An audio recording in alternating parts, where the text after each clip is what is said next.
is Friday, January 8. Welcome to CGN News.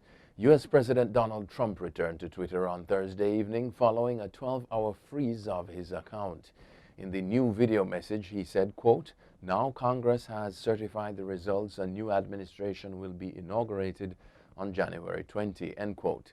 A day after his supporters stormed Congress, provoking world condemnation, he committed to an orderly transition of power. Trump spoke as top Democrats called for him to be removed from office just 13 days before he is due to step down. His remarks were widely seen as his first public acknowledgement of his defeat in November's election. He praised his, quote, "wonderful supporters," end quote, and promised, quote, "our incredible journey is only just beginning," end quote. Caricom Chairman Dr. Keith Rowley says the regional body is concerned at the unprecedented scenes that unfolded at the Capitol building in Washington, D.C. during the certification of the votes of the presidential elections by the U.S. Congress. In a statement on Thursday, Rowley said that the storming of the U.S. Congress was, quote, "a gross affront to democracy and the rule of law in a country which has been viewed as a leading light of representative governance the world over," end quote. The Trinidad and Tobago Prime Minister added that, quote, "Caricom looks forward to the restoration of order and the continuation of the process of transfer of power in a peaceful manner," end quote. Meanwhile, Jamaica also expressed concern following the incident. Tourism icon Gordon Butch Stewart will be laid to rest at his Rio Chico property in Ocho St. Anne tomorrow after a private Thanksgiving ceremony, the Jamaica Observer is reporting. Stewart, the founder and chairman of the ATL group of companies, which included the world-renowned Sandals and Beaches Resorts, as well as the Jamaica Observer, passed away Monday night in the United States. He was 79. His death sent shockwaves around the world and drew glowing tributes from heads of governments, business and tourism leaders who described him as the quintessential marketer and visionary whose multiple award-winning resorts helped to establish the Caribbean, especially Jamaica, as a world-class tourist destination. Jamaican attorney and Pan-Africanist Bert Samuels has been asked to sit on an independent international commission of inquiry into cases of police violence and extrajudicial killings in the United States. The commission was established following the May 25, 2020 police killing of George Floyd in Minneapolis. Human rights groups and the families of Floyd and Breonna Taylor, the black woman who was fatally shot in her apartment, later petitioned the United Nations to appoint a commission of inquiry. The petition was opposed by the U.S. However, the International Association of Democratic Lawyers set up a commission with members from across the globe. The commission will examine police violence and structural racism in the U.S. criminal justice system. The hearings are to run from January 18 to February 6. The government of Haiti has embarked on a digital program that has been designed to give broadband access to 2.7 million people across the country over the next 5 years.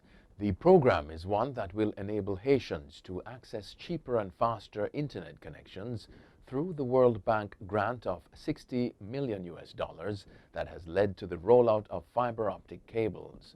Under the program, nearly 1,300 public sector institutions will gain access to high-speed internet service. Quote, "This aims to improve the way the government operates and interacts with citizens, opening the door to increased accountability, transparency, and more efficient service delivery," end quote, the World Bank said.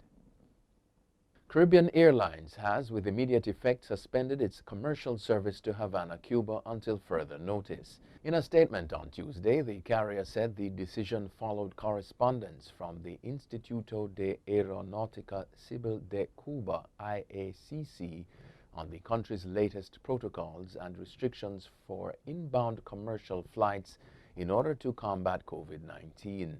As a result, the airline said people with bookings to Cuba are asked to contact its reservation sales and service center. Caribbean Airlines started its Port of Spain to Havana route in 2018, followed by Kingston to Havana in 2019 and Georgetown to Havana in 2020. The airline says it has had to do major restructuring since the pandemic, especially since Trinidad and Tobago's borders have been closed since March 2020. Carrera's Limited, Jamaica's leading marketer and distributor of cigarettes, is urging the government to move cautiously with the new tobacco control legislation. Health Minister Dr. Christopher Tufton last month tabled the Tobacco Control Bill, which he said is to help address the epidemic of non-communicable diseases affecting Jamaica. Tufton says the legislation puts the island in line to satisfy its obligations under the World Health Organization framework. He said these obligations could not be satisfied under the existing regulations. But Managing Director of Carrera's Raoul Glynn on Monday warned that the new legislation could do more harm than good. The Australian city of Brisbane will enter a snap 3-day lockdown after a cleaner in its hotel quarantine system became infected with coronavirus. Queensland state officials said the cleaner had the highly transmissible UK variant. Brisbane has seen very few cases of the virus beyond quarantined travellers since Australia's first wave last year. The lockdown is for 5 populous council areas in the state capital.